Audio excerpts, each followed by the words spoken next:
Terror on the mountain.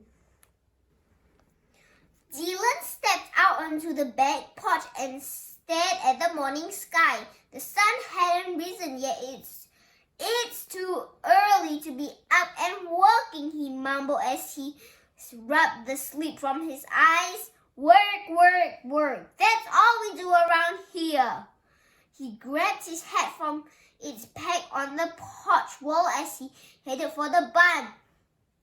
Spring vacation had arrived. He had planned of going camping with his friends in the Monashi Mountains to the east.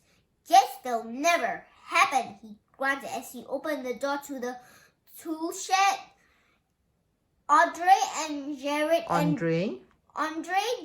and Brian will be leaving Wednesday, and I'm stuck digging a cistern for the cattle. However, there was hope. It was only Sunday morning. If he hurried, he might have the job done in time for the camping trip. If you can get the cistern done by Tuesday night, you can go, his father had told him.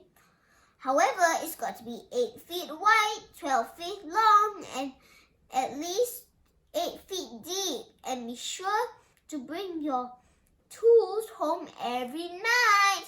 Can't have our tools get rusted or chewed by porcupines. Those creatures love wooden handles. Dylan sighed as he dragged a shovel and pickaxe out of the shed and began the long walk up the hill. The corral was 700 yards above the valley, and the sooner he got there, the sooner he'd be able to get the job started. His father had already marked the spot for him to dig, and Dylan set to work with a will. Gotta work fast so I can go camping, he kept telling himself as he swung the pickaxe with broad strokes into the gravelly dirt.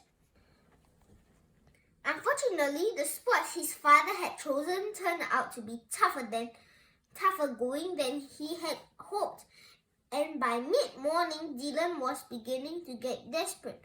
This back-breaking job is gonna take all week, he muttered through his teeth.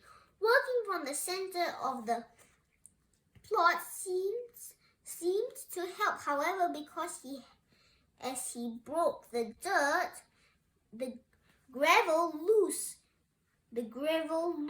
he could pull it into the hole he had made. Then it was easier to scoop it up with the shovel and throw it out. By noon, he was making real progress. He worked long and hard, stopping only long enough to take swings of water from the jug he had brought with him and to eat 4 peanut butter and jelly sandwiches his mother had made for him. As he cut his way down through the crust of gravel, the ground grew softer.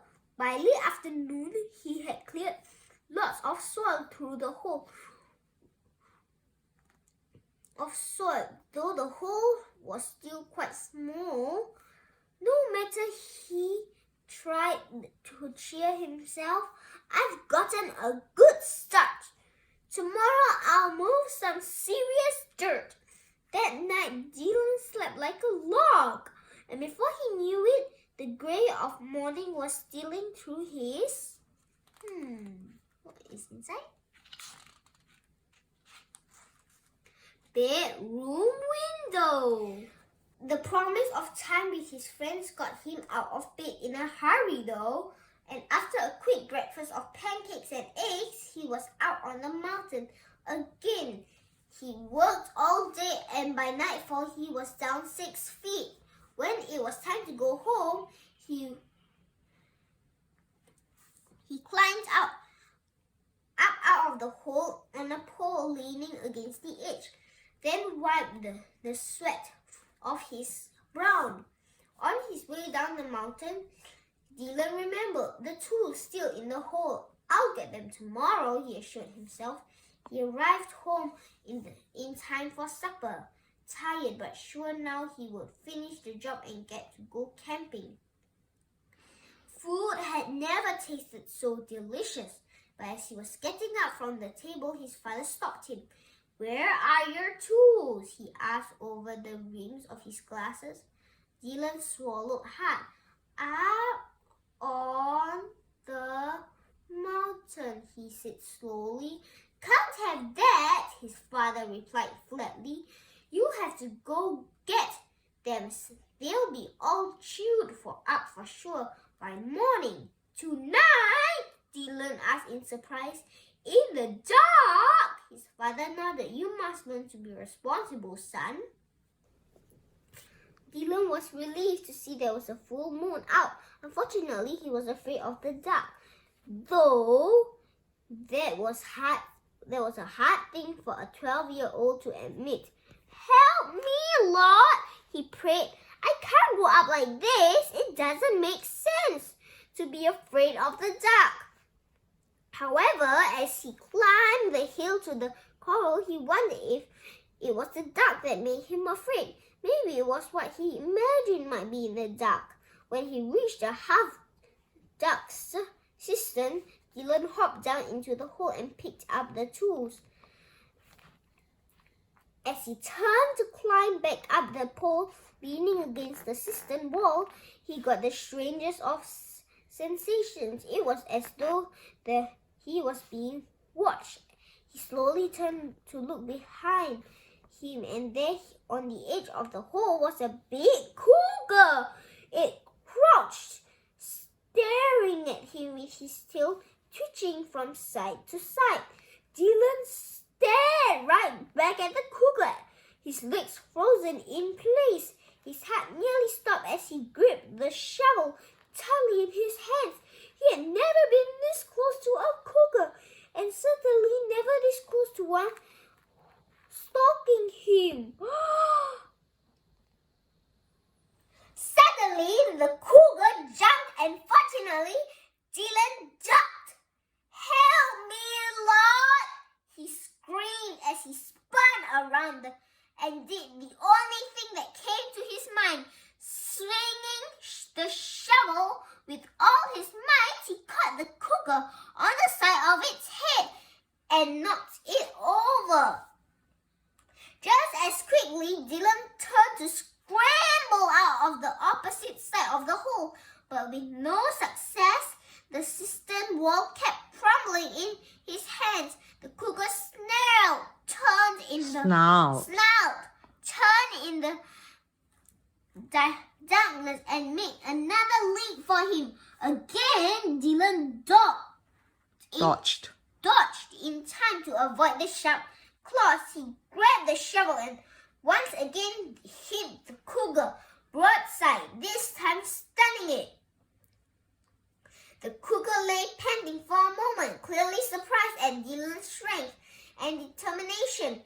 In that instant, Dylan jumped for the log, leaning against the edge of the cistern, and scrambled up and out of the hole. He was halfway down the mountain when he realized that his pickaxe was still in the hole, though the shovel was clutched tightly in his hands. He never slowed his pace, however, and showed up at the kitchen door in record time, all out of breath.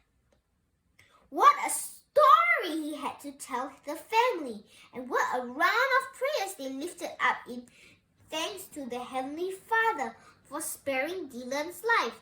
The angel of the Lord encamps all around those who fear him and delivers them. Dylan's father read from Psalms 34 later that night, and Dylan knew it was true. God had indeed heard his prayers and sent a guardian angel to deliver him from certain death. Think about it. In the story, Dylan was afraid of the dark. What are you afraid of? I'm afraid of the dark and people spanking me. Has an angel ever protected you in scary situations? No, an angel has never protected me because I have never been in that scary situation which an angel protected me. And by the way, I haven't even got a very scary situation.